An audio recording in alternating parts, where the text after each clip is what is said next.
তো একদিন Indian bikes driving 3Dর ভিতরে ফ্র্যাঙ্ক নিজের হাতে চকোবার আইসক্রিম নিয়ে সুইমিং পুলের ভিতরে সাঁতার কাটছিল। কিন্তু ফ্র্যাঙ্কলিন আর ফ্র্যাঙ্কলিনের দাদাজি বেচারারা খুবই ভয়ঙ্কর রোদের মধ্যে একটা আম গাছকে পানি দিচ্ছিল। কিন্তু সেদিন কিছু খুবই বেশি অদ্ভুত হতে চলেছিল, কারণ সেখানে হঠাৎ করে একটা খুবই বড় আম গাছ স্পন হয়ে যায় এবং সেখান থেকে বের হতে থাকে হাজার হাজার সংখ্যায় অনেকগুলো এবং খুবই বড় বড় আম, যেগুলো ইন্ডিয়ান বাইকস ড্রাইভিং 3Dর সিটির ভিতরে পুরোপুরি আমের সুনামি নিয়ে আসে। এবং দেখতে দেখতে সেখানে এত বেশি আম হয়ে যায় যে সেখানে সিটির ভিতরে চলার জায়গাও আর বাকি থাকছিল না। সেই আম গাছটা আম স্পন করেই যাচ্ছিল, কিন্তু তখনই কিছুক্ষণ পরে সেই আম গাছটা গায়েব হয়ে যায় আর সেখানে স্পন হয়ে যায় একটা ম্যাঙ্গো ম্যান। এবং সেই ম্যাঙ্গো ম্যান ফ্র্যাঙ্কলিনের গাড়ির উপরে একটা ছোট সিটি স্পন করে দেয়, যে তখনই সেখানে ফ্র্যাঙ্ক খুশি হয়ে তাড়াতাড়ি দৌড়ে চলে আসে এবং সেই ছোট সিটির সাথে খেলতে লেগে যায়। তখনই ফ্র্যাঙ্কের টুপি গায়েব হয়ে যায়, কিন্তু ফ্র্যাঙ্ক নিজের বাড়িটাকে সেই ছোট সিটি থেকে বাইরে ছুঁড়ে ফেলে দেয়। ওর মনে হচ্ছিল যে এটা সব শুধু একটা মজা, কিন্তু ফ্র্যাঙ্ক জানতো না যে সে কত বড় ভুল করে ফেলেছে, কারণ রিয়েল লাইফেও ফ্র্যাঙ্কের বাড়িটা অনেক দূরে চলে গিয়েছিল। আর ফাইনালি সেই গাছটা আবার সেখানে চলে আসে এবং আমের সুনামি করা শুরু করে দেয়। তো এখন দেখা যাক যে ফ্র্যাঙ্কলিন এই আমের সুনামি থেকে নিজের ইন্ডিয়ান বাইকস ড্রাইভিং 3Dর সিটিকে বাঁচাতে পারবে কিনা, আর সেই ছোট সিটির সাথে খুবই বেশি অদ্ভুত অদ্ভুত জিনিসও করতে চলেছে নিজের সুপার পাওয়ার দিয়ে। আর শেষ পর্যন্ত ফ্র্যাঙ্কলিন কিভাবে নিজের নতুন বাড়ির উপরে নিজের পুরনো বাড়িটাকে নিয়ে এসেছে। আরে ভাই সাব, এটা কি? বন্ধুরা, আমি আর দাদাজি এই আম গাছটাকে পানি দিচ্ছিলাম, কিন্তু ভাই হঠাৎ করে এত বড় জায়েন্ট আম গাছ স্পন হয়ে গেছে। আর ভাই এটা কখন থেকে এত বড় বড় আমের সুনামি করেই যাচ্ছে।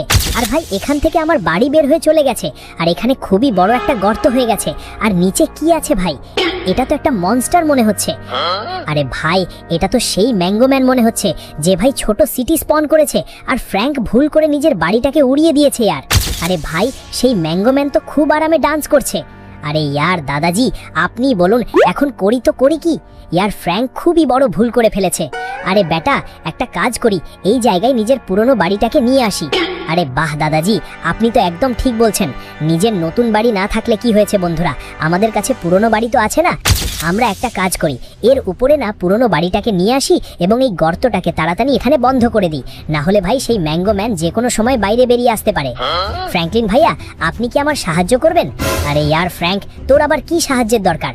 এখন ফ্র্যাঙ্কলিন ভাইয়া, এই সুইমিং পুলের ভিতরে আমার একটা খুবই ভালো খেলনা হারিয়ে গেছে, আপনি কি সেটা আমাকে এনে দিতে পারবেন? আরে হ্যাঁ, আমি সুইমিং পুলের ভিতরে চলে এসেছি। লেটস গো বন্ধুরা, তাড়াতাড়ি আমরা ফ্র্যাঙ্কের সেই খেলনাটা খুঁজি আর এখান থেকে বেরোই। বন্ধুরা, ওর যে খেলনাটা সেটা একটা স্পাইডারম্যানের খেলনা, তো যদি আপনাদের চোখে পড়ে তাহলে আমাকে অবশ্যই বলবেন। চলো খোঁজার কাজ শুরু করি। এখন জানি না ভাই এই ফ্র্যাঙ্ক সবসময় কি সব অদ্ভুত অদ্ভুত জিনিস করতে থাকে, জানি না ইয়ার ওর খেলনাটা এখন কোথায় পাওয়া যাবে। এক মিনিট, আরে এই তো ফাইনালি বন্ধুরা, আমি পেয়ে গেছি আমাদের ফ্র্যাঙ্কের খেলনা, স্পাইডারম্যানের খেলনা। লেটস গো বন্ধুরা, ফাইনালি ফ্র্যাঙ্কের খেলনা পেয়ে গেছি। কিন্তু এক মিনিট, একটা কাজ করি, এই খেলনাটাকে না ওই মনস্টারের উপরে ছুঁড়ে মারি আর দেখি সেই মনস্টারের কিছু হয় কিনা। আরে ফ্র্যাঙ্কলিন ভাইয়া, ওটা আমার ফেভারিট খেলনা, প্লিজ এমন করো না। দাঁড়াও ফ্র্যাঙ্ক, আমাকে এটা করতেই হবে। যাই হোক চলো বন্ধুরা, আমি ওটাকে ছুঁড়ে মেরে দিয়েছি, দেখি সেই মনস্টারের কি হয়। এক মিনিট, ওর তো ভাই কিছুই হলো না। আরে ইয়ার, এই ফ্র্যাঙ্ক আমাকে মেরেই ফেলবে। আরে বেটা, ফ্র্যাঙ্কের খেলনাটা কেন ছুঁড়ে ফেললি? তোর লজ্জা করে না নিজের ছোট ভাইকে এইভাবে বিরক্ত করতে? আরে ইয়ার সরি দাদাজি, আমি ভেবেছিলাম যে এই মনস্টারটার কিছু হয়ে যাবে।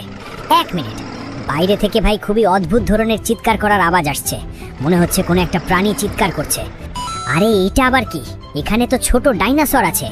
এক মিনিট, কিন্তু এই ছোট ডাইনোসরগুলোকে এখানে রেখে কে গেছে ভাই? এখানে র্যাপটার আছে, টি-রেক্স আছে আর ব্র্যাকিওসরাস আছে। আরে ইয়ার, যদি এরা বাইরে থাকে তাহলে ভাই এদেরকে কোনো কুকুর বিড়াল খেয়ে ফেলবে। একটা কাজ করি, এই র্যাপটারের বাচ্চাটাকে আগে ভিতরে নিয়ে যাই। আরে ইয়ার, এরা ছোট নাকি এদের বাচ্চা? আমার তো বন্ধুরা ছোট ডাইনোসরই মনে হচ্ছে। লেটস গো, তাড়াতাড়ি র্যাপটারটাকে আমি এখানে রেখে দিচ্ছি।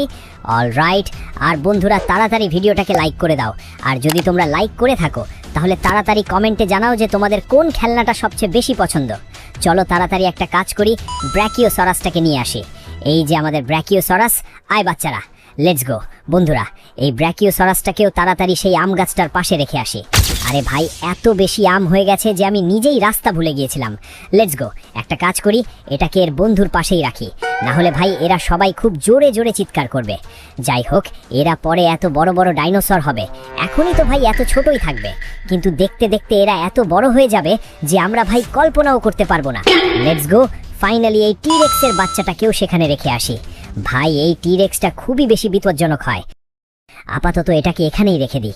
যাই হোক ভাই, এটা তো ছোট, আর কি বা করতে পারবে। বাকি চলো, সব কাজ হয়ে গেছে, এখন তাড়াতাড়ি চলি আর আমাদের পুরনো বাড়িটাকে এখানে নিয়ে আসি, যাতে আমরা এখানে আমাদের নতুন বাড়িটাকে পুরনো বাড়ির ভিতরে বদলে নিতে পারি। ফ্র্যাঙ্কলিন দেখতে দেখতে খুবই অদ্ভুত একটা কাজ করতে শুরু করে। ফ্র্যাঙ্কলিন ভাবতে থাকে যে ভাই, কেন না এই ছোট সিটিটাকে একটু আরো ট্রাই করা যায়। ফ্র্যাঙ্কলিন ভাবে যে কেন না কোনো একটা বিল্ডিংকে নিজের বাড়ির উপরে নিয়ে আসা যায়।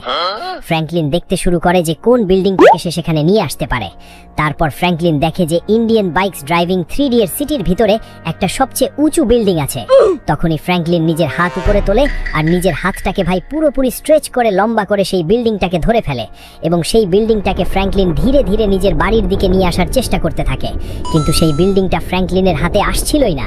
তারপর ফাইনালি ফ্র্যাঙ্কলিন সেই এত বড় লম্বা বিল্ডিংটাকে নিজের বাড়ির উপরে রেখে দেয়, ঠিক সেই গর্তটার উপরে, যেই গর্ত থেকে ফ্র্যাঙ্কলিনের আসল বাড়িটা বেরিয়ে গিয়েছিল। তারপর দেখতে দেখতে রিয়েল লাইফের যে সিটিটা ছিল তার সবচেয়ে বড় আর সবচেয়ে উঁচু বিল্ডিংটাও উপরের দিকে উড়ে যায়, আর সেটা ফ্র্যাঙ্কলিনের বাড়ির দিকে যেতে শুরু করে, এবং সেটা ফ্র্যাঙ্কলিনের বাড়ির উপরে ফাইনালি এসে আটকে যায়। তার মানে এই ছোট সিটিটা সত্যিই ছোট সিটি ছিল। আরে ভাই, আমি এটা কি করে ফেললাম? আরে ইয়ার সরি দাদাজি, আমি তো ভাই এক্সপেরিমেন্ট করছিলাম, কিন্তু এটা তো সত্যিই এখানে চলে এসেছে। ভাই এত বড় একটা বিল্ডিং এখানে চলে এসেছে। আমি তো ভেবেছিলাম যে ভাই এটা শুধু একটা নকল ছোট সিটি। আমার তো সেই মনস্টারটাই আসল মনে হচ্ছিল, এই ছোট সিটিটা না। ভাই দাদাজি আমাকে আজ খুবই খারাপভাবে পেটাতে চলেছে, তাই দাদাজির থেকে একটু দূরত্ব বজায় রাখি। তাড়াতাড়ি এখান থেকে বেরোই আর আমাদের পুরনো বাড়িটাকে নিয়ে আসি। আরে ভাই এক মিনিট, এটা কি? আরে ইয়ার, এখানে তো একটা গর্ত খোলা রয়ে গেছে। আরে ইয়ার, আমি কি ছোট সিটির ভিতরে ভুল করে এই বিল্ডিংটাকে অন্য জায়গায় রেখে দিয়েছিলাম নাকি? আরে ইয়ার, এখান দিয়ে তো সেই মনস্টার যে কোনো ভাবে বেরিয়ে আসতে পারে। আরে ইয়ার দাদাজি, আমি এখন কি করি কিছুই বুঝতে পারছি না। আরে বেটা, তাড়াতাড়ি গাড়ি স্টার্ট কর, আমাদের তাড়াতাড়ি পুরনো বাড়ির দিকে বেরোতে হবে। সেখান থেকে আমরা আমাদের পুরনো বাড়িটাকে একটা দড়ি দিয়ে বেঁধে এখানে নিয়ে আসবো। লেটস গো বন্ধুরা, ফাইনালি আমি, দাদাজি আর ফ্র্যাঙ্ক যাচ্ছি আমাদের পুরনো বাড়িটাকে তুলে আনার জন্য। বাকি তোমরা চিন্তা করো না ভাই, এখানে 3টা ডাইনোসরই পুরোপুরি সেফ থাকবে। লেটস গো বন্ধুরা, ফাইনালি আমরা আমাদের পুরনো বাড়ির কাছে চলে এসেছি। আর এর ভিতরে চলি, আমাদের একটা জেসিবি লাগবে ইয়ার এটাকে উপড়ে ফেলার জন্য। ভাই এটা তো খুবই বেশি ভারী একটা বাড়ি, আমরা নিজেরা তো এটাকে উপড়ে ফেলতে পারবো না। একটা কাজ করি, এই বাড়ির ভিতরে ফ্র্যাঙ্কের একটা পুরনো খেলনা ছিল, যেটা ভাই একটা জেসিবি। কেননা একটা এক্সপেরিমেন্ট করা যায়। বন্ধুরা, আমি একটা কাজ করব, সেই খেলনা জেসিবিটাকে এই ছোট সিটির ভিতরে ছুঁড়ে ফেলে দেখব, আর দেখি যে ছোট সিটির ভিতরে যে জেসিবিটা যাবে সেটা আসল হয়ে যায় কিনা। কোথায় গেল সেই জেসিবিটা? ওকে, ফাইনালি আমার মনে হচ্ছে যে আমি সেই জেসিবির খেলনাটা পেয়ে গেছি। এই যে রইল, লেটস গো। ফাইনালি এই খেলনাটাকে আমি তুলে নিচ্ছি। তাড়াতাড়ি এটাকে নিয়ে চলি আর সেই ছোট সিটির উপরে এটাকে ছুঁড়ে মেরে দেখি যে আমরা সত্যি কোনো আসল জেসিবি পাই কি না। লেটস গো বন্ধুরা, ফাইনালি তাড়াতাড়ি আমি এই জেসিবিটাকে এই ছোট সিটির উপরে ছুঁড়ে মারি আর দেখি যে সত্যি এখানে কোনো আসল জেসিবি স্পন হয় কিনা। একটা কাজ করি, জাম্প মারতে হবে আর আমি এই জেসিবিটা ছুঁড়ে দিলাম। অল রাইট বন্ধুরা, দেখি এখানে কোনো আসল জেসিবি স্পন হয় কিনা, নাকি এসব শুধু ভুয়া জিনিস। দেখি ভাই, এক মিনিট, আমি কিছু একটা দেখলাম বন্ধুরা। আরে এটা তো সত্যি। আরে ভাই দেখো কত স্পিডে পড়েছে জেসিবিটা। আরে ইয়ার, এই জেসিবিটা কোথাও ভেঙে যায়নি তো? ওকে ওকে, বেঁচে গেছে। আরে আরে, এটা তো নিচে পড়ে যাচ্ছে ভাই, এটাই একমাত্র জেসিবি। আরে ভাই থামো ইয়ার, নিচে পড়ো না, এর সব যন্ত্রপাতি ভেঙে যাবে। তাহলে ভাই নতুন জেসিবি কোথা থেকে আনবো আমি? এক মিনিট। আরে লেটস গো, ফাইনালি এটা থেমে গেছে। চলো, দাদাজি আর ফ্র্যাঙ্কও চলে এসেছে। অল রাইট বন্ধুরা, এখন তাড়াতাড়ি কাজ শুরু করি। দেখতে দেখতে ফ্র্যাঙ্কলিন সেই জেসিবিটাকে নিজের পুরনো বাড়ির ওপরে কাজে লাগাতে শুরু করে দিল। ফ্র্যাঙ্কলিন সামনের বালতিটাকে এত জোরে ওপরে তুলল যে ফ্র্যাঙ্কলিনের যে পুরনো বাড়িটা ছিল সেটা মাটি থেকে ওপরের দিকে উঠতে লাগলো, এবং দেখতে দেখতে সেই বাড়িটা পুরোপুরি উপরে গিয়েছিল। অল রাইট গাইজ, তো ফাইনালি আমাদের এই পুরনো বাড়িটা মাটি থেকে উপরে গেছে। আর ফাইনালি যেহেতু এটা মাটি থেকে ওপরে উঠে এসেছে, তাই এখন আমরা এটাকে বেঁধে আমাদের বাড়িতে নিয়ে যেতে পারি। তো ফাইনালি জেসিবিটাকে আপাতত আমাদের এভাবেই রাখতে হবে। চলো দাদাজি, এটাকে বাঁধার জন্য আমাদের একটা দড়ি লাগবে, আর সেই দড়িটা আমরা হয়তো পেট্রোল পাম্পে পাবো, আর না হলে ট্রেন স্টেশনে তো অবশ্যই পাওয়া যাবে। লেটস গো বন্ধুরা, তাড়াতাড়ি চলি আর সেই দড়িটা নিয়ে আসি আর এই বাড়িটাকে বাঁধি। চলো বন্ধুরা, ফাইনালি আমি, দাদাজি আর ফ্র্যাঙ্ক বেরিয়ে পড়েছি ভাই ট্রেন স্টেশনের জন্য। অল রাইট বন্ধুরা, ফাইনালি আমরা ট্রেন স্টেশনে চলে এসেছি আর দেখো প্ল্যাটফর্মের উপরে এই দড়িটা পড়ে আছে। ফাইনালি আমি তাড়াতাড়ি গিয়ে এটাকে সংগ্রহ করে নিয়ে আসি। লেটস গো, এটাকে তাড়াতাড়ি সংগ্রহ করে নিই। ওকে, ফাইনালি আমাদের দড়িটা আমি সংগ্রহ করে ফেলেছি। আর এখন দাদাজি আর ফ্র্যাঙ্ককে নিয়ে এখান থেকে বেরিয়ে তাড়াতাড়ি পুরনো বাড়িটাকে এটা দিয়ে বেঁধে পুরনো বাড়িটাকে আমাদের নতুন বাড়ির কাছে নিয়ে যাব। চলো বন্ধুরা, ফাইনালি আমি এই বাড়িটাকে আমার গাড়ির সাথে বেঁধে দিয়েছি। দাদাজি আর ফ্র্যাঙ্কো এর মধ্যে অনেক সাহায্য করেছে ভাই। এখন দেখার বিষয় হলো এই বাড়িটাকে আমার গাড়ি টানতে পারবে কিনা। লেটস গো বন্ধুরা, 3, 2, 1। ওকে, কি ব্যাপার ভাই, এই গাড়িটা তো এই বাড়িটাকেও টেনে নিয়ে যাচ্ছে। Let's go.